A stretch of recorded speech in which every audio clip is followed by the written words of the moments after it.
Sebelum kalian menonton, mari subscribe dulu karena itu gratis seumur hidup agar kalian dapat melihat video selanjutnya dari Cutna Official. Terima kasih. Jumpa lagi dengan Cutna Official. Hari ini Cutna mau masak udang pelemak Aceh ya. Dan ini kalian bisa lihat bahan-bahannya, ada udang, santan. Ini santan encernya, kentang, belimbing, bawang merah, bawang putih, jahe, dan cabai. Simple aja nih. Ini Cutna masukkan udang yang udah dibumbui sama garam dan jeruk nipis. Masukkan kentang sekitaran 5 buah kentang yang udah Cutna potong-potong jadi segini ya. Dan ini ada bahannya, nanti Cutna blender dulu. Kalau belimbingnya tinggal dipotong-potong aja. Nah, ini belimbingnya udah Cutna potong-potong. Cutna masukkan ke dalam tempat masaknya ini. Masukkan santan encernya dulu ya. Ini kita blender dulu ya. Nah, udah Cutna masukkan bumbu halusnya.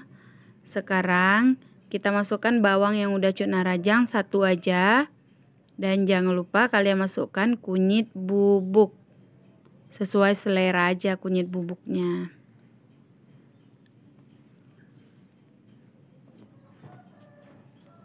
Ini santan kentalnya nanti aja kita taruh. Sekarang kita taruh di atas api.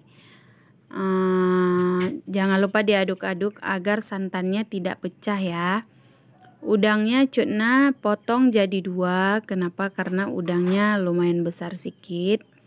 Ini udah mulai mendidih. Kalau dia udah mendidih, kita masukkan santan kentalnya.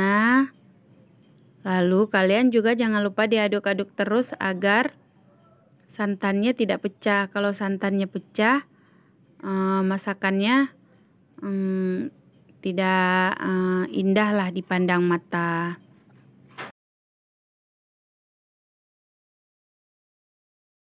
Nah, ini udah jadi udang pelemak Aceh.